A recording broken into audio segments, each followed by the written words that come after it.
Alors bonjour, dans ce numéro de Parce que Carrosse a du talent, je suis reçue chez Gladys, donc Gladys Fraioli, chanteuse, coach vocal. Je vais te laisser te présenter pour ceux qui ne te connaîtraient pas. Donc là on est du côté de Saint-Blaise, on est de l'autre côté de la Manda de Carrosse, mais tu as un lien assez particulier avec Carrosse. Oui. Est-ce que tu peux te présenter pour les personnes qui ne te connaîtraient pas, Gladys? Alors, je m'appelle Gladys, j'ai 35 ans. Je suis donc chanteuse à la base, coach vocal ensuite, et puis je suis maman de 2 petits-enfants.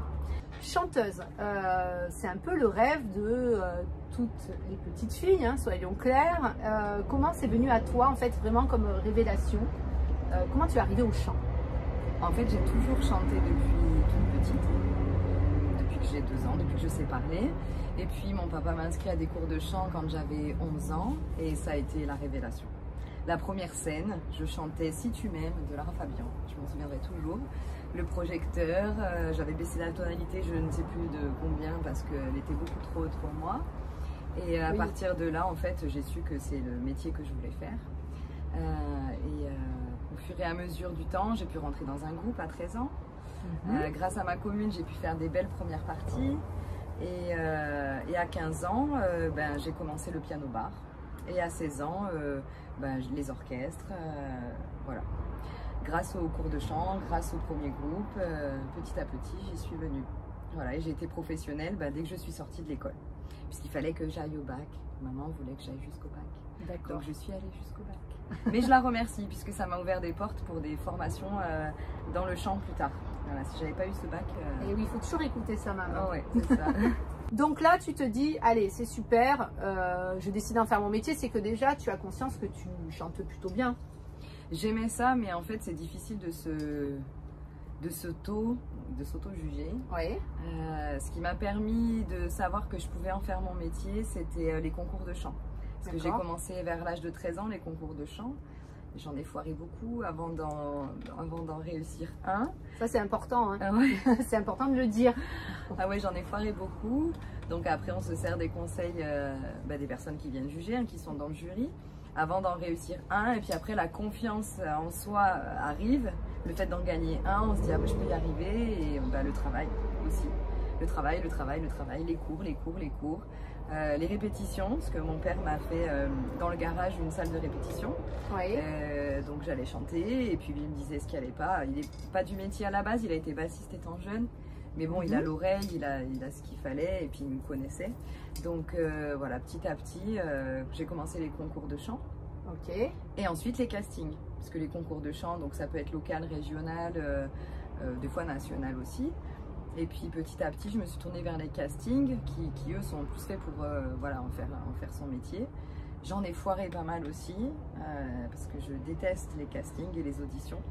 D'accord. De me sentir jugée, souvent il y a 3-4 personnes, c'est très compliqué, moi je perds mes moyens.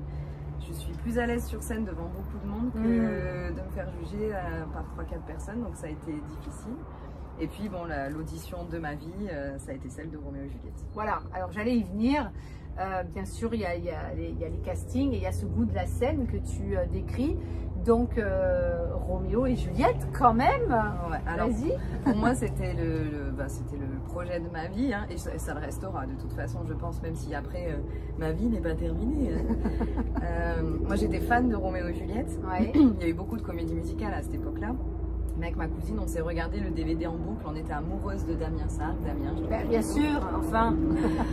Et donc à Antibes, il y avait l'audition et il y avait Damien sur la deuxième partie de l'audition à Paris. Donc quand j'ai auditionné, j'avais 18 ans. Pour l'âge, c'était pour le rôle de Juliette. En fait, ils ont remonté, mais ça, pas beaucoup de gens le savent. Il y a eu la partie à Paris et puis ensuite, ils ont remonté la comédie musicale pour l'Asie.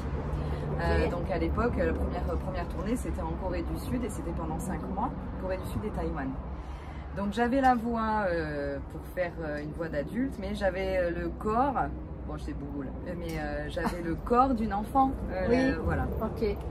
Donc j'ai réussi l'audition et j'ai commencé en tant que doublure, puisque j'avais pas l'âge physiquement pour faire la nourrice de Juliette. Donc j'étais prise pour faire la nourrice de Juliette.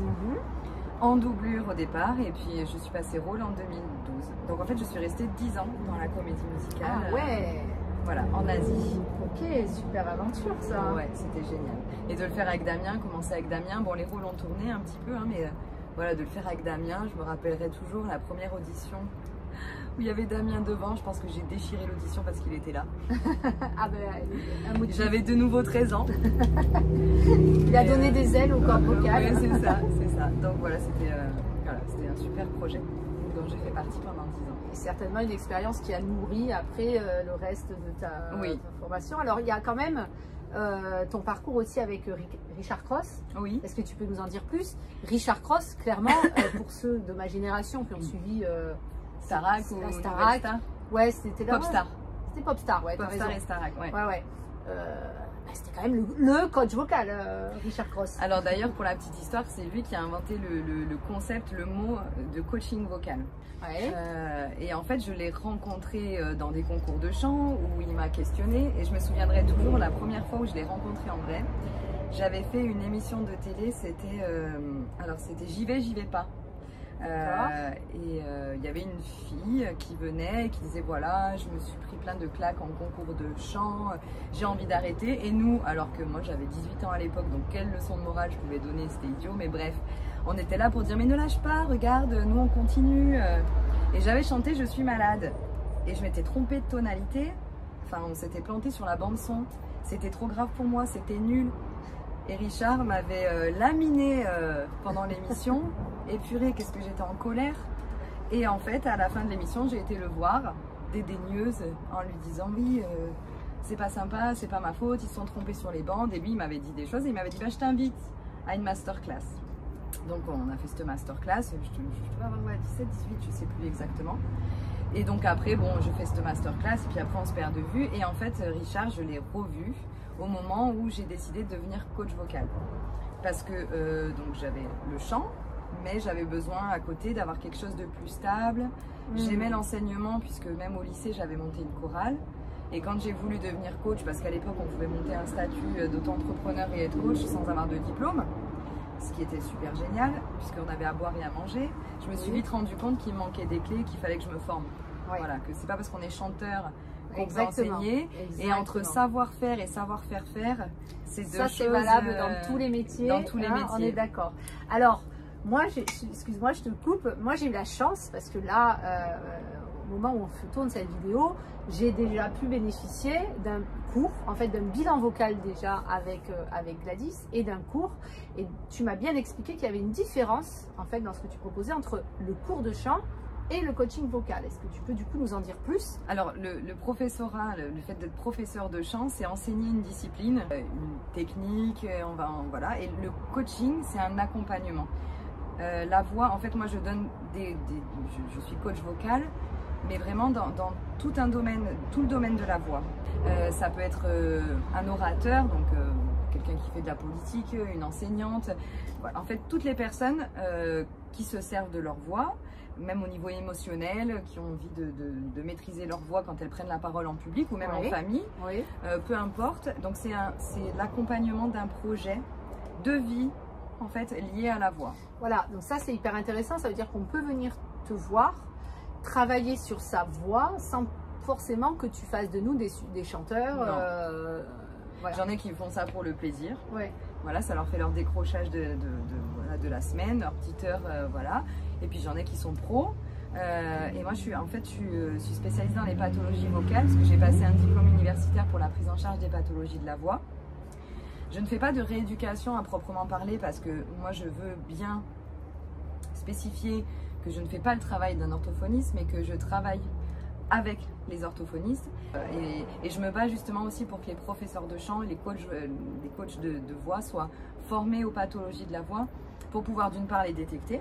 Absolument. Voilà, parce que l'année dernière, l'année dernière j'ai entendu un problème. J'envoie chez un phoniatre qui est un spécialiste de la voix, un ORL spécialisé dans la voix. C'est un phoniatre et non pas un ORL. Je tiens bien à spécifier parce qu'il faut faire la différence. Et voilà, l'année dernière, par exemple, j'ai pu découvrir un cancer des cordes vocales. On a tendance à négliger la voix, même chez les enfants. Quoi qu'il arrive, c'est intéressant. Moi, ça m'a permis déjà d'entendre que je ne chantais pas faux, enfin d'entendre de ton expertise que je ne chantais pas faux. Oui, parce que les gens font pas la différence. Oh là là, moi les gens me disent oh là là, moi je sais pas chanter, je chante faux, je chante pas juste. Les gens font pas forcément la différence entre la justesse, qui est le fait de pouvoir reproduire une note ou de l'entendre. Ça c'est vraiment voilà la justesse qui se travaille, tout se travaille. Que ce soit la justesse, le rythme, tout se travaille. Et le fait de ne pas aimer sa voix. Ou d'avoir la voix qui décroche, qui fait des choses bizarres, mais juste parce qu'on n'a pas la technique, en fait ce sont deux choses différentes, tout le monde peut chanter.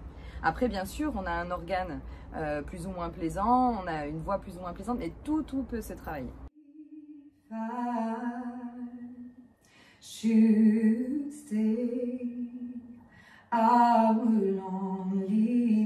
Alors moi ce que je trouve quand même super intéressant, et même dans cette différence que tu fais entre le cours et le coaching, moi je dirais que réussir, enfin trouver un cours ou un coaching avec une artiste complète qui a expérimenté la scène, c'est un vrai plus. Voilà. Et au-delà de tout ça, il y a une autre corde à ton arc qui est maintenant la formation. Oui, donc alors les formations, ça a été mis en stand-by avec le Covid, plus la maternité, mais voilà, je fais de la formation donc pour les orthophonistes. Donc vraiment là, c'est beaucoup de pratique sur le chant, la voix du chanteur, et là on fait pratiquer. Une formation pour les professeurs de chant, pour les initier aux pathologies de la voix, donc pas pour faire de la rééducation, parce que ce n'est pas encore une fois notre travail, mais pour surtout la détection, et puis apprendre à s'entourer des bons professionnels pour pouvoir réorienter justement les élèves. Et de la formation pour les orateurs. Donc là les orateurs, concrètement toutes les personnes qui se servent de leur voix, de l'enseignant, aux politiciens, voilà, toutes les personnes qui ont envie de se servir au maire de la ville, au préfet, enfin tous ceux qui ont, ou même un chef d'entreprise. Les commerciaux également qui se fatiguent la voix au téléphone, dans la voiture. Complètement. Ça peut, voilà. Tu me donnais tout à l'heure l'exemple d'une femme à responsabilité, on va dire, qui avait du mal à s'imposer aussi par rapport face à des hommes. C'est très important parce que là on a vraiment la dimension coaching, et en effet la voix c'est le cœur des émotions, la voix est le reflet de l'âme. Merci, je crois que c'était le mot de la fin. Merci beaucoup Gladys. Merci à toi de t'être déplacée, d'être venue jusqu'à moi, et merci pour ce partage. J'espère que la vidéo vous a plu. En tout cas, faites-le nous savoir, partagez, et puis contactez Gladys si vous aussi vous voulez tester votre voix et être sûr que vous ne chantez pas faux.